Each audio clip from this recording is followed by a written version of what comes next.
Mystery. At all times, it lingers around us, whispering in the depths of understanding, calling us to lean in further, to explore more, to ask the big questions. Faith and fact, certainty and the unknown. Can they dance with one another to not be at odds? Revealing the divine mystery at work in creation and embedded in all of existence. Unfolding that which is not seen, but always has been. I wonder.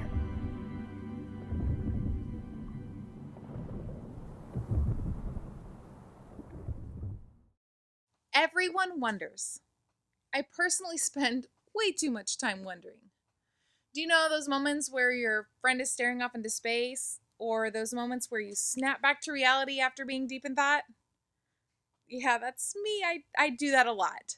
There's just so much to wonder about when it comes to life, to our world, to faith, and other people. Sometimes I wonder things like, what makes a person mad enough to cut off a mom in a minivan on the freeway? Or things like, how can I carry a supercomputer in my pocket, but my printer is still the size of a miniature horse? I know these are weird questions, but the truth is, sometimes we also wonder about some of life's biggest questions too. We wonder things like, why are we here? Is my existence just one big coincidence? How is it that I'm alive during this moment in history and not another? Is God actually real? We all have really big questions. Why? Because we're all full of curiosity. God made us that way. We wonder because we're curious. We spend time daydreaming and processing and asking questions because we're curious about the way things really work. We want answers. We crave certainty. If we can find answers to the things that we wonder about most, then we'll find more clarity about this thing we call life. And who doesn't want that? I mean, since the beginning of time, people have been trying to figure out the point of all of this. Our curiosity leads us to try so many routes to finding different answers that we're searching for. We're all looking for answers. And in today's culture, it seems like if we're willing to try anything, we can find them. Here's the thing, though. Sometimes it can feel like Christianity and curiosity can't coexist. Like they can't work together when it comes to faith. There are a lot of ways to talk about faith, and here's what I mean when we say faith in this series. Faith is a confidence in who God is and how that informs the way that we live. And for some people, that feels like the exact opposite of science. It feels like science is often about looking for certainty. It's literally a way to take our curiosities and test them so that we can gain some confidence about the way things work. On the other hand, our ideas about faith tend to feel more like they're about the mystery of God. It's about having faith in the unseen, unexplainable, and incomprehensible God. This is why often it feels like science and faith can't coexist for some people. But what if that's just not true? What if in a world where we're all trying all sorts of different things to find answers to the things that we wonder about most, we didn't have to pick between two of the most popular approaches to the problem? In other words, what if we don't have to wonder if science and faith can coexist? In this series, we're going to take a few weeks to explore if it's possible for science and faith to both play a part in helping us explore the things that we wonder about. To start, we need to go all the way back to the beginning, not just to the beginning of debates between science and faith. I'm talking about the beginning of everything. Genesis tells the story of the beginning of everything. The author tells the story of how the universe, living creatures, and people came to be. There are so many details and concepts that have been debated for a very long time. And I actually think those conversations can be really helpful and healthy, but I think they can also take our focus off of the most important point of the entire book of Genesis. See, I actually think that the first line of Genesis might be the most important one when it comes to all the things that we wonder about. Check it out. In the beginning, God created the heavens and the earth. Genesis 1:1. Now, this one sentence is often complicated because we get into all sorts of debates about how this happened. That's most likely one of the main arguments you've heard when it comes to the difference between faith and science. The way everything came to be has been a topic of curiosity for a very long time. While there's a lot of debate out there about how all of creation came to be, that wasn't really the point of what was written at the beginning of the book of Genesis. You see, this one statement isn't an argument against science. Instead, it's meant to indicate that there is a God who existed behind everything that exists.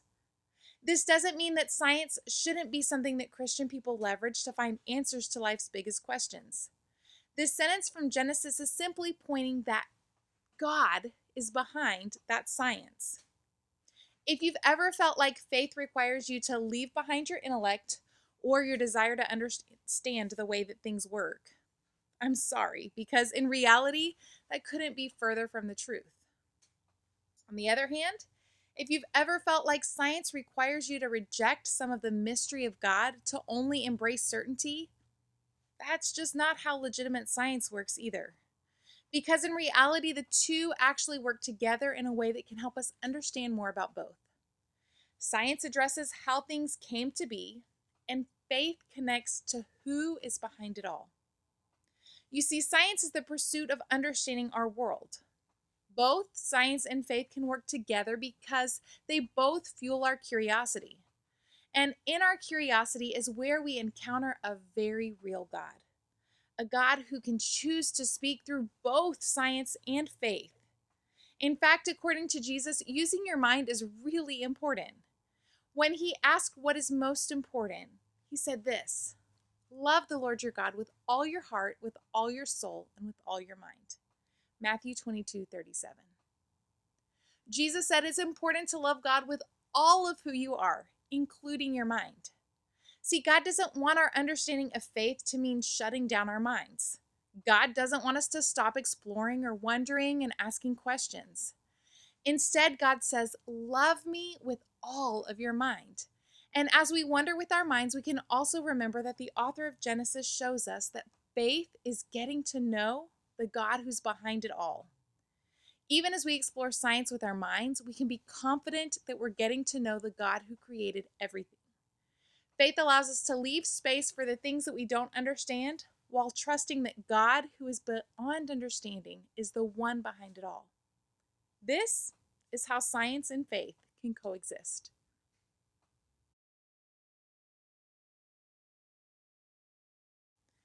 See, science is actually a gift to us, not an enemy of faith. And as you explore science, your faith can expand. When you lean into faith, you're using your curiosity about the world to embrace the fact that some parts of life will always be mysterious because the God who created everything is bigger than we can imagine. You might not be able to fully understand everything, but as you explore your curiosity using science, you get to know the God behind all of it even better. Plus, you discover more mysteries that can expand your faith. I want you to try thinking about it this way. The universe is expanding constantly. The only way we know this is because we are constantly exploring. We are gaining certainty through scientific discovery of more and more of the universe every single day. We find more stars, more galaxies, more planets, and more black holes. And as we do this, we become more certain about the way the universe works. And we also realize that there is so much more that we don't understand. Through our discovery of more and more of the universe, we become certain about the fact that the universe is constantly expanding. Basically, in our quest for certainty, we've discovered that the one thing that is certain about space is that it's full of ever-expanding mystery. I know, that hurts my brain a little bit too. That's kind of the point. We are people with incredible minds capable of exploring and finding answers to big questions. And at the same time, as our understanding grows, we begin to discover that there is so much more mystery to explore. We fully lean into science to understand as much as possible, but then we live by faith, knowing that there is so much that remains beyond our ability to understand. God and science work the same way. We explore our curiosity using science, and when we do, we gain more certainty about how things work. At the same time, legitimate science winds up leading to greater mystery about life and God. It leaves us even more curious about the way everything works. The more science we study, the better we understand how God has done things, and the more questions we have about how and why He's done it that way. It's faith that allows us to embrace that mystery, explore God more, and get to know Him better, even though we can't possibly find all the answers about God that's bigger than our human understanding. At the end of the day, as you explore science, your faith will grow. You don't have to pick one or the other. The goal of science doesn't need to be to disprove God. Yes, there are definitely some forms of science aimed at trying to cause us to question the existence of a creator. But that's not the only kind of science. Most science seeks to find certainty about things that we don't currently understand. And there is nothing wrong with a desire, as long as we stay humble enough to admit that no matter how much we understand, we realize there will always be mystery because God is bigger than what we can understand. And I want to be real about the fact that mystery in today's culture can feel like an excuse for not having an answer. But in reality, every part of life is mysterious. Even some of the smartest people who've ever lived embrace the idea. Albert Einstein once said this: "The most beautiful experience we can have is the mysterious. It's the fundamental emotion which stands at the cradle of true art and true science. Whoever does not know it and can no longer wonder, no longer marvel, is as good as dead as his eyes are dimmed." His point is that mystery is what keeps us curious and keeps us searching for more. We should aim to understand as much as we can and be okay with the fact that the fun part of being human is knowing that there is so much beyond what we can imagine. For Christians, this means that there are things about God that we can be certain about and things about God that will always remain mysterious. So if we want to begin exploring science in ways to help our faith grow, where do we start? Well, here's a couple of simple ways. First, be curious. Be committed to staying curious about what you don't understand and open to the idea that you might not ever fully know. This is one of the biggest things about you guys. You ask great questions and are naturally curious about life and how things work. Don't ever lose that. Second, embrace wonder and mystery. Yes, we wonder why or how things work, but we can also be filled with wonder about the things that we can't explain. This is especially true when it comes to God. It's okay that we don't know everything because we can trust that God is for us. And you might be like, wait, that's a big jump. How can I trust that God is in my corner? Well, we're going to talk more about that in the days ahead. But God's most mysterious scientific miracle was raising Jesus back to life. The whole reason Jesus died in the first place was to prove how far He would go for us. And the resurrection proved that everything Jesus had said and did was for real. So, we may have a ton of questions that we're wondering about, which is really good, but we can also be filled with wonder about the truth of God's love for us. And we can keep learning. We should be curious and keep learning because science can give us answers that point to the God behind it all. Embracing wonder doesn't mean we stop discovering. We should seek to keep learning because what we learn can strengthen our faith.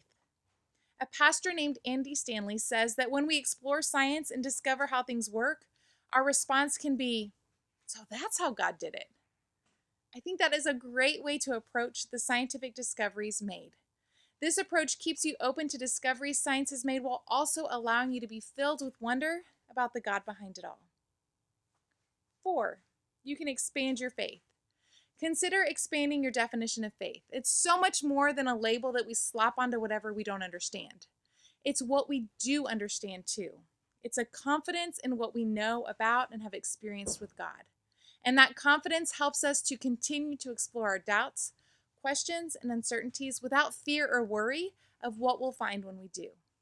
God wants your faith to expand and isn't intimidated by your wonder.